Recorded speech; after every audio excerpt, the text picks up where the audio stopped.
So use the word Sat for that infinite reality, Asat for the changing universe. And so this world which you see with your five senses is really not true. It appears, that is all. It is there. We are handling it. But the truth about it is something else. You go deeper, then you will see the truth. That's why we don't say that this sensory world alone is true. That is called materialism. And materialism is a strong philosophy today. We had it earlier also. It is always should be there. But if you go deep enough, this materialism cannot stand. So scientists themselves are now trying to remove materialism from modern science. Even in the last century, Thomas Huxley, a very acute thinker, rational thinker, collaborator of Darwin, he termed materialism as an intruder into science. Science has nothing to do with materialism. Matter is a useful concept. Nobody has seen matter. But it is a useful concept like X, Y, Z in solving algebraic problems. But those who forget that this is only a symbol and think it is the real thing, they are doing great injustice to human beings. They will destroy the beauty of human life by matter developing into materialism is destructive of man's full life, happy life of fulfillment. That was a warning given by Thomas Huxley in the last century. In this century also, men like Millikan, astrophysicist, have said to me, a philosophy of materialism is the height of unintelligence. That's the language he has used. And many more are coming up in modern times. So matter is just a symbol. We don't know anything. Nobody has seen matter. Something we handle, we call it X, as good as saying X, that's all. We study X, this is the result we get there. So nobody has seen what matter is. Therefore, we are seeing, from the Indian point of view, one infinite reality, which appears as matter in the world outside, as the self in you. There's only one reality in this world, and we call it Brahman or Atman, of the nature of pure consciousness. It's not a material something. It's of the nature of pure consciousness. Matter itself is nothing but a condensation of consciousness itself. That's the language Vedanta will use, a language which many scientists are now appreciating, that matter itself is only a condensation of consciousness visible to the sensory system of man. A wonderful idea that you can have various levels of matter, gross matter, subtle matter, still more subtle matter. We can see even the human body. You have got out of pure what you call juices or what you call liquids going on in the body. You get a strong bone, very hard bone. You also get the eyeball, the very what you call transparent eyeball. You get so many subtle things also from the same material. In the tree, simple sap, you get a strong hard wood you get out of it. In this way you find matter has so many levels. Very, very gross, subtle, still more subtle. That matter, we don't know what it is. And we call it that thing which we all know about, namely consciousness. Consciousness is known, is experienced. And that consciousness which is infinite and universal, we call it Brahman. And the same universal Brahman is in you and me as your consciousness and my consciousness, as the Atman. And the word itself is a condensation of that same consciousness. Now, this philosophy has developed ages ago, and today's development in science is in the direction of this philosophy. The Brahman of the Upanishads is a profound datum, says our Professor Kapra in his book on Tao of Physics. He quotes from Chandogya Upanishad, a very enigmatic passage. Prano vai Brahma, that is the text. Brahman is, Prana is Brahman. Prana is energy. Here it means psychic energy and biological energy. But it also includes all energy. So all energy is Brahman. Prano vai Brahma. Then we may mistake it for this dull, dead physical energies in the world. Then the next line says, Kam Brahma, Kam Brahma. he added. A very enigmatic statement. Ka and Ka are the two first consonants of Sanskrit. Ka, Ka. Brahman is Ka. Brahman is Ka. Then the student says, I cannot understand what is this Ka and Ka. I can understand Prana is Brahman. Please explain to me. And the teacher explains. Ka means the sky. In Sanskrit, the word Ka means space. Unlimited space is called Ka. That's a wonderful word in Sanskrit. So Brahman is infinite, expansive. That's quite all right.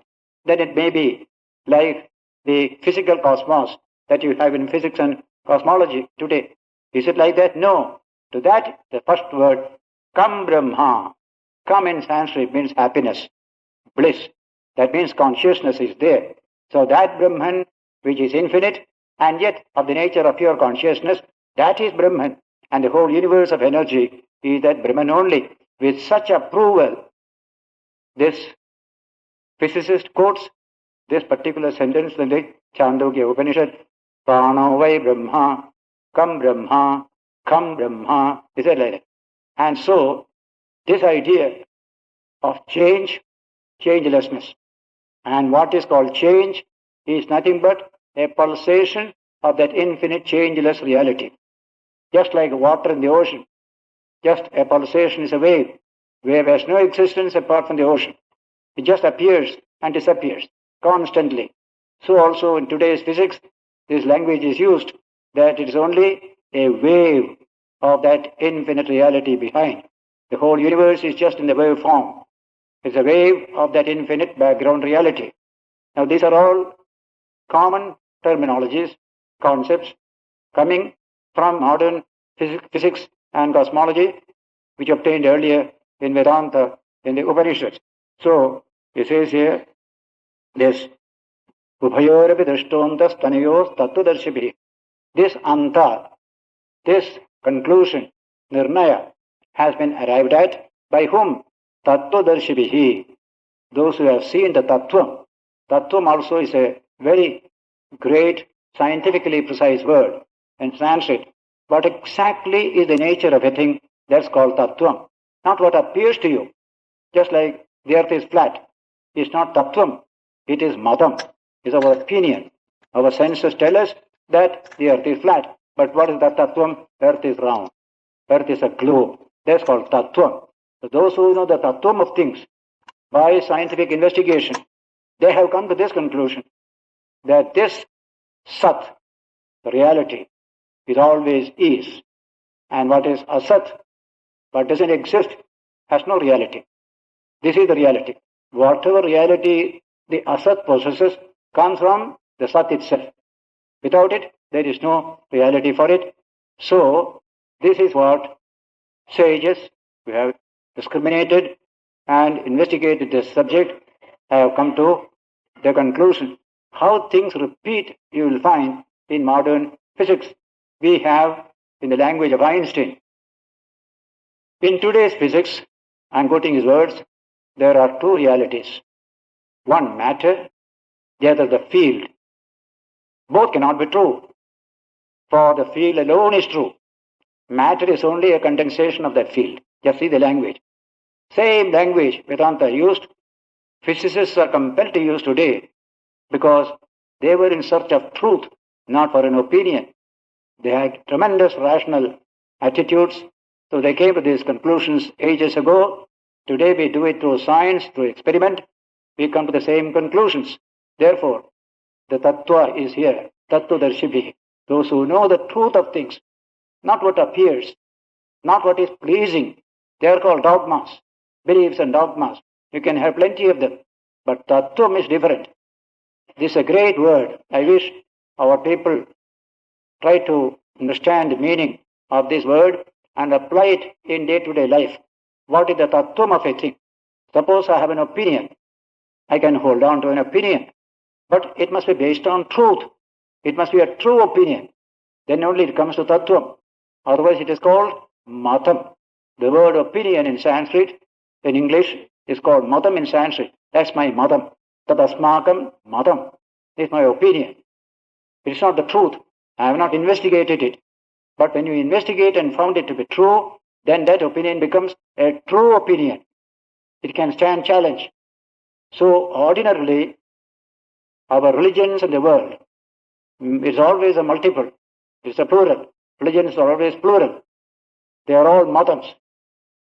What pleases me, what attracts me, what is relevant to my needs, that's called matam. I choose to be a Vaishnava, a Shaiva, a Hindu, Muslim, Christian. Yes, it's all matam. That's called one aspect of it. Then the second aspect, when you scientifically investigate, what is all this matam? What is behind this plurality of matams? Is there a truth behind all this? That discovery will lead you to the tattvam of religion. When tattvam is discovered, no conflict comes in religion. We know these are different forms of the same single reality. There will be no conflict thereafter. Harmony and peace alone can come. And respect for each other. Your opinion, I respect. You respect also my opinion. You take some food, I respect it. I take some food, you respect that also.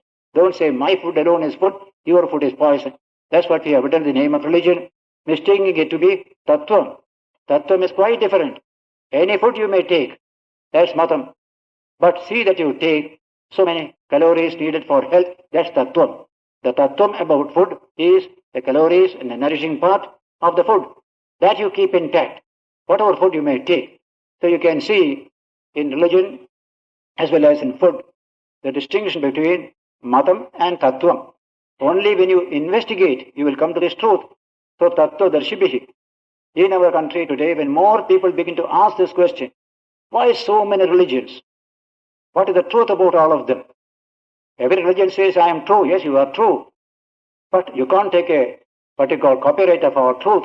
Others also say they are true. When such questions come, very impartial, objective investigation. That's what our sages did. And raised matam to the level of tattvam. And tattvam is one. Tattvam can never be plural. Matam can be plural. So one tattvam, different expressions of the tattvam, various manifestations of the tattvam.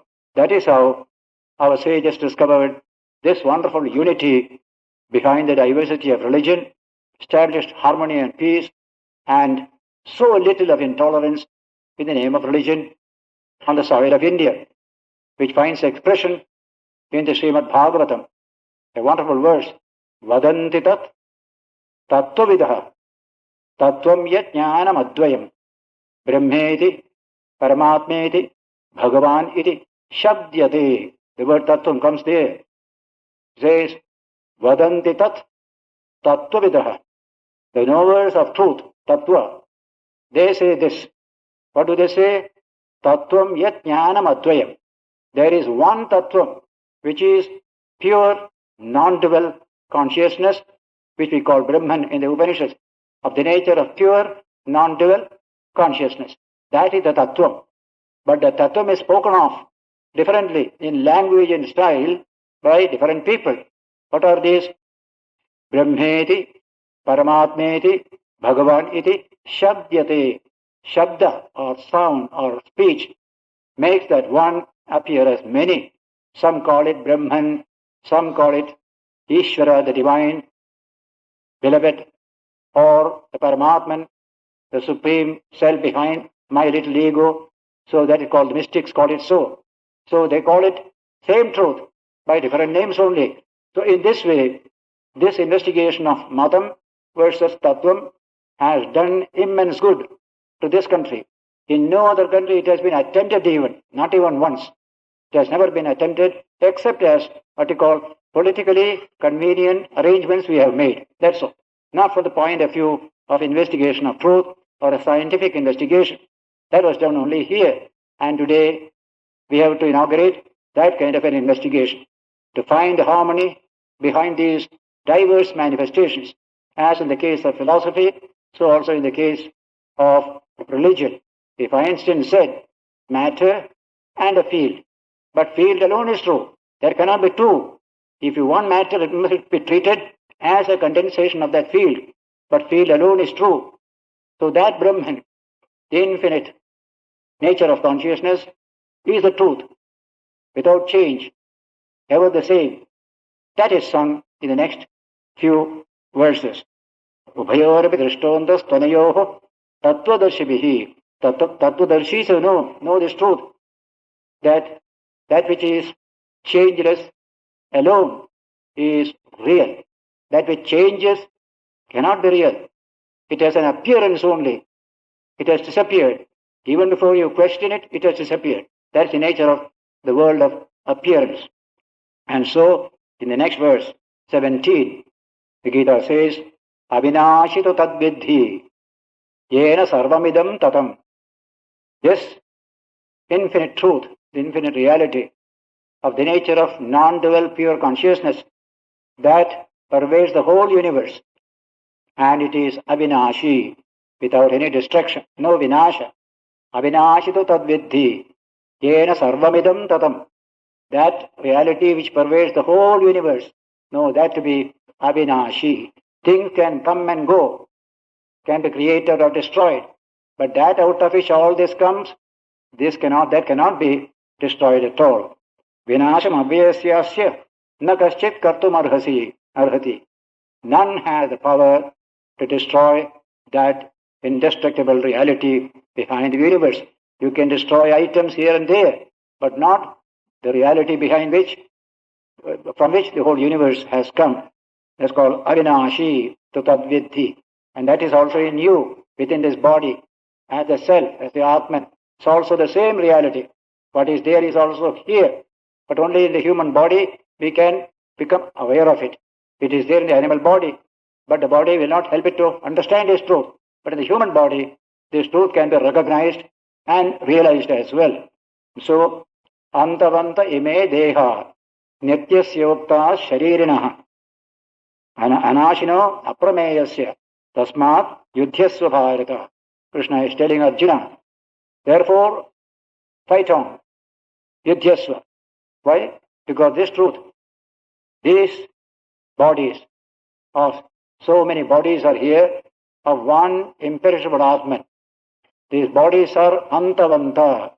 They have a beginning and an end. Antavanta means end means death. Bodies die. You can never keep them all time. Antavanta ime loka, ime deha. All these bodies are antavantas. They have an end. Nityasyokta sharirinaha. Whose bodies are they? Of that shariri. The one that is embodied. Who is nitya, eternal. Of the eternal self, these are perishable bodies. Know this truth. Anashino aprameyasya. That Atman that is there in all these bodies, it is anashi, without any destruction. Aprameya, which cannot be measured, which cannot be brought within the purview of speech and thought. That's called aprameya. Everything in the world can be brought within the idea of speech and thought. Not the Atman, because eternal is the subject. He is of the nature of pure consciousness. So the word prameya and aprameya are often used regarding God as well as the infinite nature of man. Anashino aprameyasya. Pramana, prameya. Prameya is the effort to know, to measure, to demarcate, to define, to classify. All that is called prameya. But the Atman cannot come under any of these activities. It is aprameya, he says. Anashino aprameyasya. Tasmat yudhyasya bharata. Therefore, fight on. Don't fear. Don't quake before this challenge before you.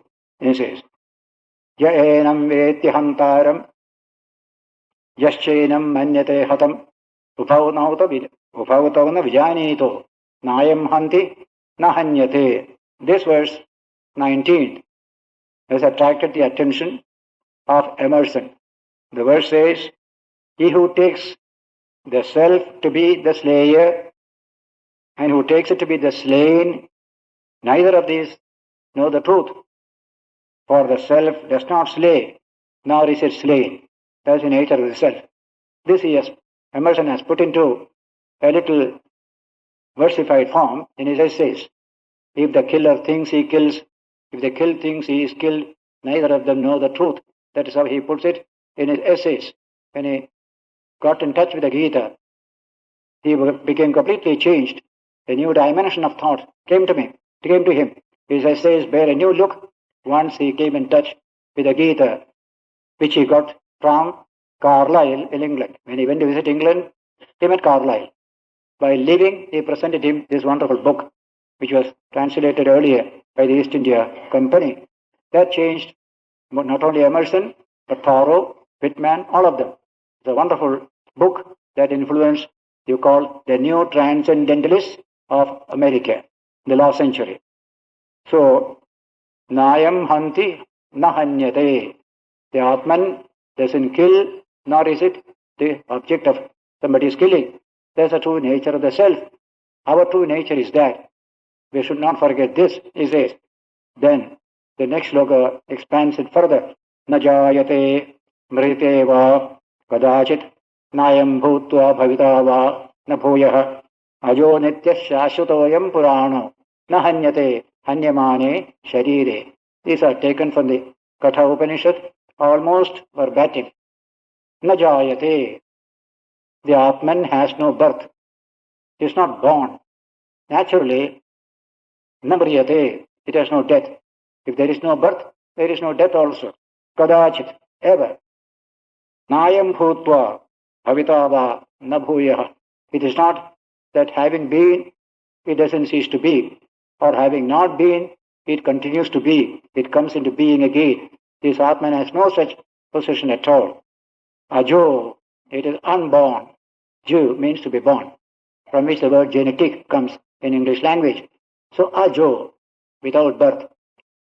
Nityaha, eternal. Shashvata, again eternal in another sense. Purano, very ancient and always fresh. That's the meaning of Purana. Purana may mean very old. That means decrepit and old. But here it means Pura api nava eveti Purana. Ancient and yet ever fresh. As Dr. Seal said about India, India is ever aging but never old. Always aging but never rickety and old. Always fresh. In this modern period you can see a youthfulness has come. So India has got the quality which we find in the Atman. It is always Purana, but always fresh. Pura api nava eveti Pura. Nava means new. Though old, it is fresh. It is new. It is young. That's the nature of Purano. Nahanyate hanyamane sharire. When the body is destroyed, the Atman is not touched. Absolutely untouched remains the Atman. Nobody can destroy the Atman, the true self of man. That is a truth which is being emphasized in the Upanishads as well as in the Gita again and again. The immortal nature of man. Man is a child of the immortal. Not a child of weakness, of delusion, of sin. He is the child of the immortal. Amritasya putraha. That is our true nature. Even a bit of this awareness can give us tremendous strength, tremendous fearlessness, and tremendous compassion. The same Atman is in every being. That makes us friendly to all. Brings out the spirit of service. This knowledge is behind all ethical sense, a sense of oneness. Ethics always involves a sense of oneness between people and people. Then only ethical sense can operate. So behind this ethical sense is the truth of unity. We are essentially one. That's the idea. By injuring anyone, you injure yourself. You are the only Atman, same Atman in all beings. Therefore he says, Nahanyate hanyamane sharire. Verse 20 of the second chapter. Suddenly power failed. We missed only about last 5 minutes. This verse and another appear in the Katha Upanishad, almost verbatim. The teaching is about the true nature of man. Behind this changing body-mind complex, there is something eternal, something infinite in man. That is the basic teaching of the sages of the Upanishads regarding man. In every one of us, there is that spark of divinity. We do not know it, but knowing or not knowing doesn't make any difference to a truth. For it is a truth which was discovered and rediscovered and placed before us for our own discovery, for our own redemption. We don't need somebody coming from heaven to redeem us. Our redemption is built into us. Eternal nature of man. Man as a child of immortality, Amartasya Putra. These are constantly emphasized in the Vedantic literature. So in this first part of the second chapter, Krishna is telling to all of us through Arjuna, Na jayate mriyate va kadachit. This Atman has no birth, no death. It is immortal. When the body goes, it is always there. Bodies come and go, not the Atman. In one commentary in this section, Shankaracharya says, even God has not the power to destroy the self of man. That's the language. Even God has not the power. Meaning thereby, we are a spark of that same divinity. How can he kill himself? Therefore, this Atman, in every one of us, even in animals, insects, everywhere, the Atman is the innermost self. The only difference is, they cannot realize this truth. Only man can realize this truth. Evolution has risen to that level in man, wherefrom he can know the truth of the world around and his own truth as well. And when he discovered his own truth, he becomes fulfilled. For the whole journey of evolution is towards this discovery. Ultimately, man discovering his own true nature as the immortal and the infinite one. This is the great message of ancient Greece through its great oracle of Delphi. Man, know thyself. You may know about the stars, about the earth, about this and that. They are all welcome. But the greatest knowledge which you have to get is about yourself. When you know your true nature, that you are deathless, ever pure, unborn, etc., what a big change will come in your life and in your dealings with others. All crime, delinquency, all pettiness and meanness will vanish from human life. So a little attention to this subject is absolutely essential for every human being. Fortunately today, this modern civilization, after 200 years of study of the external world, completely relegating man to the backyard. You simply abolish yourself. You study only nature. That's called physical science. After these 200 years of study, it is slowly turning to this profoundest of all mystery, the self in man. What is my true nature? I see, I understand, even I understand the world. What is the nature of that, this I, which can have this power? This is a remarkable thing. So various hints and suggestions have been put forth by many distinguished scientists to pinpoint the significance of this new area of study. Man, let us study him in depth. All the troubles today in the world, all the distortions of the human psyche come from neglecting this study. Why am I petty? Why I commit crime? If you ask this question, the answer is, I don't know my true nature. I think I am only this sensory limited individual, this petty ego that is within the system. I don't know my true dimension. Therefore, these verses deal with this central theme of Vedanta. First we study the world outside. Then we study man who studies that world, the observer, wonderful word in modern science, the status of the observer. That is the observed world. This is the observer. We are now turning our searchlight onto the observer in physical science, psychology, everywhere. Even the name of psychology is changing. One of the psychologists has called it psychology of being. We have behavioral psychology. We have depth psychology of Freud, psychoanalysis. All these were there. But Abraham Maslow, the American psychologist, called the psychology in his book, Psychology of Being. What is this self of man, from which only all great things come? Therefore, let us not neglect it. If you want to live the intensest life, you must have a touch of the infinite Atman within you. This is all new idea coming in psychology. So, these verses carry a profound message to all of us. We may not realize the full truth, but even a little bit of this truth will be of tremendous significance to us. Greater fulfillment, greater peace will come out of that study. That is the importance of these verses.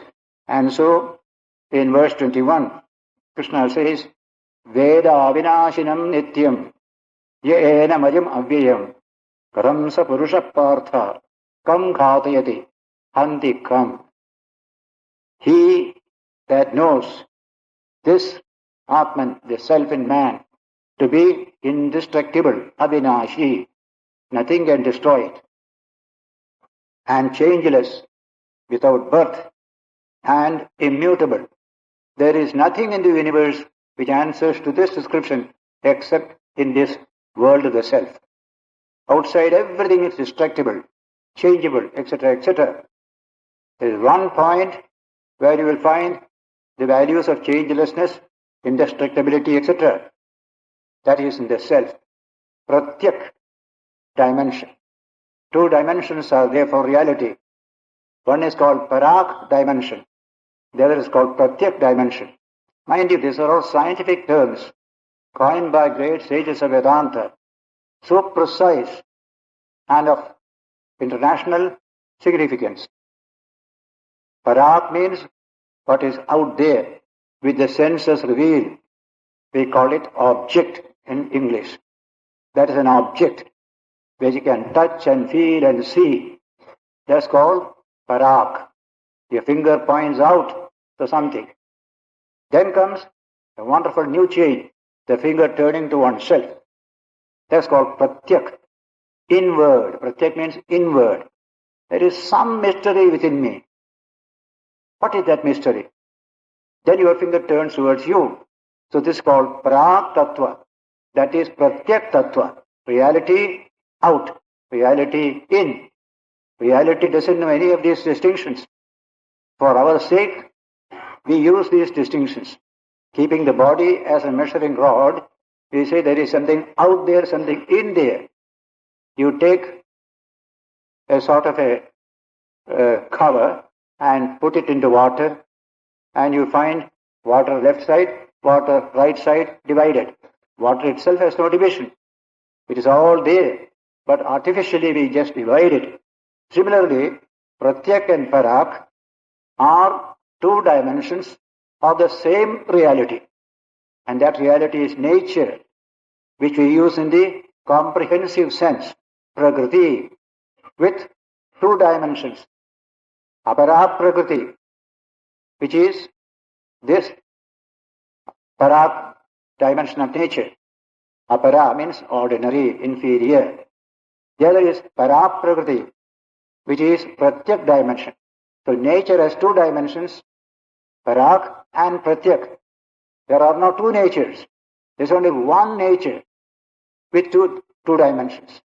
So in science we study the Parak dimension. In politics, economics, everywhere we study and deal with the Parak dimension. But in those dealings, if you want to achieve real happiness and welfare, you must have a touch of the Pratyak dimension. The more spiritual you are, the more you are able to handle the life around you. The more you radiate peace and love around you. These are the two great words, Parak and Pratyak, dimensions of Prakriti. Krishna is telling about this Pratyak dimension. No senses can reveal to you the truth. It is beyond the sensory level. Not even this mind, controlled by the senses, can reveal this truth. How can we realize this truth? That is the teaching of the whole Gita. While working in human relations, through all these, we can slowly realize this profound truth. That is how life has to be lived. A complete philosophy of life will include parak and pratyek dimensions of nature. We shall handle the world outside, but we shall, through that handling, also realize our own true nature. Now, this orientation of Krishna's own philosophy will come to you after 38 or 39th of the verse of the second chapter.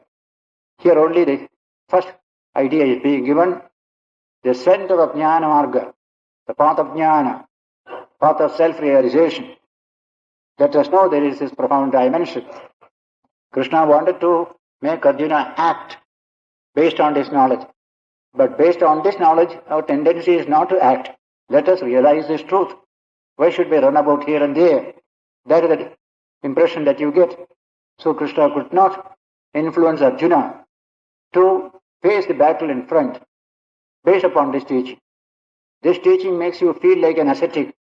That's why this Jnana Marga, based on neti neti, not this, not this. This world is Maya. I don't want to do anything with it. Let me realize the eternal, immortal dimension of the Atman. That is how it acted on the mind of the people.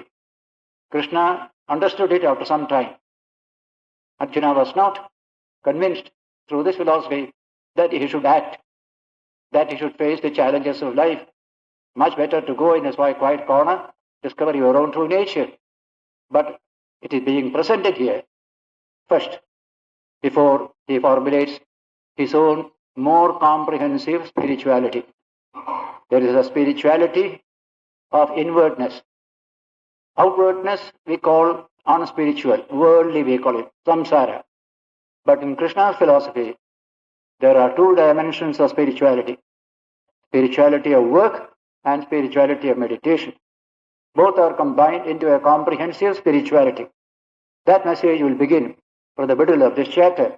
But before that, he is expounding this central message of Jnana Yoga, the path of Jnana, which he will refer to in the later verses as Samkhya-Yoga, Yoga of Samkhya. That we shall come to within the next few days, few weeks. So, Veda Avirashinam Nityam, Yaenam Ajam Avyayam. This Ajam Avyayam is the Atman in us, unborn, imperishable, etc. Katham sa purusha partha, kam khatayati, hanti kam. He says, who is killed by it? Who kills it? It is not an agent of any action. It is always imperishable. It doesn't make any change in itself. In this way, he says, how we see to slay or cause to slay somebody else. This is how the argument goes based upon this central teaching of Jnana Marga. In India, we have seen for the last 1,000 years, Jnana Marga makes man self-centered, quiet, not interested in the world outside, whatever may be happening there.